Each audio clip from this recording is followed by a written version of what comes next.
हरि बोल, हरि बोल। ब्रज को प्रणाम, ब्रजराज को प्रणाम, ब्रजरज को प्रणाम और ब्रजवासिन को भी प्रणाम है।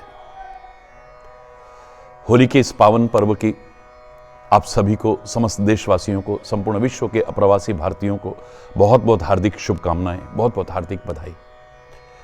चारों युग में जो मनाए जाने वाला त्योहार है वो होली है। सतयुग से प्रारंभ हुआ एक भक्त की रक्षा के साथ। हिरण्यकश्यप के उस सारे कुप्रयास फेल हुए, लेकिन भक्त का बाल बांका नहीं हुआ। वरदान और कवच प्राप्त होलिका जल करके खाक हो गई, लेकिन भक्तराज प्रहलाद का बाल बांका भी नहीं हुआ। होलिका का विवाह होने वाला था, प्रेम विवाह। बारात लेकर के जिससे विवाह होना था वो आ रहा है और उसे ये जानकारी नहीं है। संपर्क सूत्र उस समय ऐसे नहीं हुआ करते थे कि होलिका का तो दहन हो चुका है, समाप्त हो चुकी है। जब वो वहां पहुंचा बारात लेकर के तो पागल हो गया, पागलपन की हरकतें करने लगा, चीखने लगा, चिल्लाने लगा, गाली गलौज करने लगा, कपड़े फाड़ने लगा, अपने फाड़ने लगा, दूसरों के फाड़ने लगा। उस जगह पर गया, वहां धूल और मिट्टी को उड़ाने लगा, अपने गले लगाने लगा। मैं इस बारे में कुछ कहूं उससे पहले एक निर्णय आप पर छोड़ता हूं कि आप हिरण्यकश्यप के अनुगामी हैं या भक्त प्रहलाद के अनुगामी हैं। आप होलिका के अनुगामी हैं या भक्त प्रहलाद के अनुगामी हैं। होलिका के उस पागल हो चुके पति के अनुगामी हैं या भक्त प्रहलाद के अनुगामी हैं। तो मेरा पूरा विश्वास है कि आप सभी लोग, हम सभी लोग यही कहेंगे कि हम तो परमात्मा के और परमात्मा के भक्त के अनुगामी हैं। तो फिर इतने सुंदर स्वरूप से, जिसने हमारे मन में श्रद्धा, आस्था, विश्वास बढ़ाना था, प्रेम बढ़ाना था, परमात्मा के प्रति एक भाव बढ़ाना था कि जाको राखे साइया मार न सके कोई, बाल न बांका कर सके चाहे सब जग बैरी होए। उस सुंदर भाव को छोड़ करके होलिका के होने वाले उस पागल हो चुके पति के अनुगामी कैसे बन गए हम? हमने पागलपन को अपना लिया, फूहड़पन को अपना लिया, अश्लीलता को अपना लिया, गाली गलौज को अपना लिया, यहां तक कि नशे की प्रवृत्ति इसमें प्रवेश कर गई। आम कहावत में भी हम कहते थे रंग में भंग मत डालो भाई, लेकिन हमने उसमें भी भंग डाल दी। तो मेरा आपसे सबसे पहले तो बहुत प्रेमपूर्ण करबद्ध आग्रह है कि इस भारत की उस पवित्र संस्कृति को अपनाओ। संस्कृति को यदि ना अपना सको, कम से कम इसके प्राकृत स्वरूप को, प्रकृति का जो स्वरूप था उसको अपनाओ।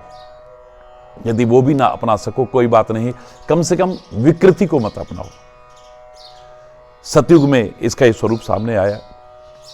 उसके बाद में त्रेता में भगवान श्री राम के समय में भी होली का ये पावन पर्व बहुत सुंदर रूप में हमारे सामने था। और द्वापर में भगवान श्री कृष्ण ने तो इसे इतना दिव्य रूप दिया कि सुंदर सुंदर रंग, गुलाल, सुंदर सुंदर जो सामवेद की सुंदर ऋचाओं से प्रारंभ हुई थी ये होली का महान पर्व, बड़े सुंदर सुंदर गीतों से जो प्रारंभ हुआ, भगवान श्री कृष्ण के दिए उस पावन स्वरूप को भी बड़े दुख और अफसोस के साथ कहना पड़ता है कि हमने बहुत विकृत कर दिया।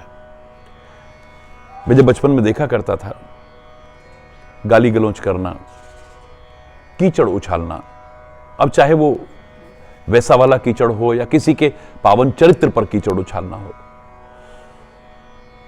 कपड़े फाड़ना, जूतों की माला पहनाना, गधों पर बिठा करके निकालना, नशेबाजी करना, तो हृदय में बड़ी पीड़ा होती थी।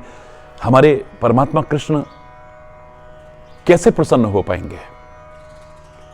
आज भी जब हम वो नंदगांव में, बरसाने में, वृंदावन में, पूरी ब्रज भूमि में जब उस सुंदर रूप को देखते हैं, सारा विश्व आकर्षित हुए बिना नहीं रह पाता है। मेरे प्यारे भाइयों, मेरी प्यारी बहनों, मेरे प्यारे बच्चों, परमात्मा की दी उस अनमोल नियामत को, उस दिव्य स्वरूप को नष्ट होने से बचाएं हम लोग। समय रहते जागरूक हों। परमात्मा की कृपा से मैंने प्रयास किया था, आज से 47 वर्ष पहले प्रारंभ किया था फूलों की होली के रूप में, और आज मुझे बड़ी प्रसन्नता है। उस समय लोगों ने उपहास किया था, फूलों की भी कोई होली होती है, लेकिन आज संपूर्ण विश्व उसे स्वीकार कर रहा है। भारतवर्ष में भी जहां कथाएं होती हैं, प्रवचन होते हैं या विभिन्न सांस्कृतिक कार्यक्रम होते हैं, फूलों की होली ने अपना स्थान बनाया है। वक्त के हिसाब से बदलता रहा, सतयुग, त्रेता, द्वापर और अब कलयुग में कृपया उस सुंदर स्वरूप को फिर से हम लाएं। और वर्तमान इस कोरोना काल में जिन्होंने अपनों को खोया है, जिन्होंने सपनों को खोया है, मेरे हृदय में उनके लिए एक पीड़ा है, कसक है, सहानुभूति है। परमात्मा से प्रार्थना करता हूं, लेकिन आप सबका आह्वान करता हूं कि इस सुंदर काल में भी जहां लोगों को उसमें पीड़ा हुई, वहां असंख्य लोगों ने इसे एक अवसर के रूप में देखा। समाज सेवा के सुंदर स्वरूप लोगों ने उजागर किए, एक जीवन को कृतार्थ करने की कोशिश की, जन जन की सेवा करके। और मैं उन जो रियल हीरोज हैं, फिल्मों में जो काम करते हैं, उनकी कला का मैं सम्मान करूं, लेकिन रियल हीरोज हमारे जो सेना के जवान हैं, हमारे सीमाओं पर तैनात हैं, जिनकी वजह से हम त्योहार मनाते हैं, पर्व मनाते हैं, वो हैं हमारे रियल हीरोज। और इस काल में तो हमारे डॉक्टर्स, हमारे नर्सिंग स्टाफ, हमारे सफाई कर्मी, हमारे मीडिया कर्मी, हमारे पुलिस कर्मी, हमारे स्वयंसेवी संगठन, हमारे वो पवित्र उपासना स्थल जहां से लंगर चालू कर दिए गए, भंडारे चालू कर दिए गए लोगों की सहायता करने के लिए, उन सबको मैं सैल्यूट करता हूं। और आप सबका आह्वान करता हूं कि अभी ये कोरोना काल खत्म नहीं हुआ है।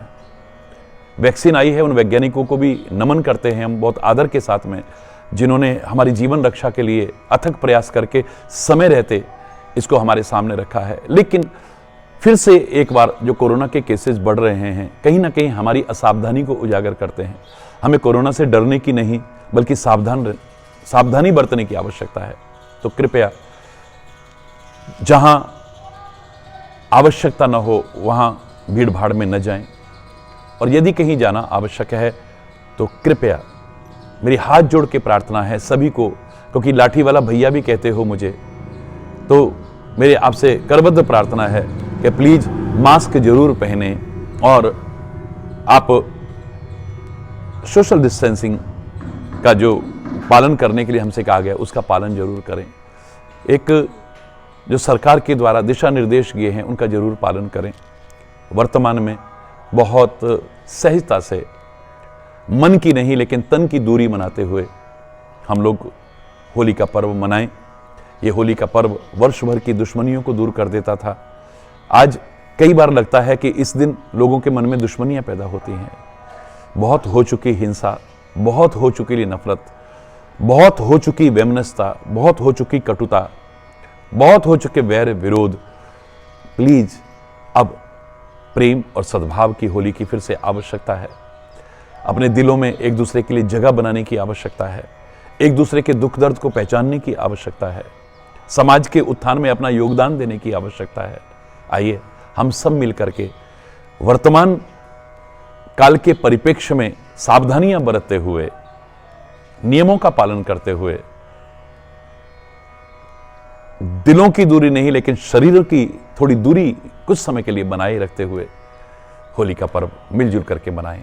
हर ओर प्रेम हो, एकता हो, सद्भाव हो, सांप्रदायिक सौहार्द हो। मिलजुल करके हम एक राष्ट्र के सुयोग्य नागरिक बनते हुए इसमें शांति स्थापना में, इसकी आज़ादी को बरकरार रखने में, इसके विकास में अपना महत्वपूर्ण योगदान दे सकें। एक बार फिर बहुत बहुत हार्दिक शुभकामनाएं, बहुत बहुत हार्दिक बधाई, बहुत बहुत हार्दिक शुभ आशीर्वाद। हरि बोल। भारत माता की जय। वंदे मातरम।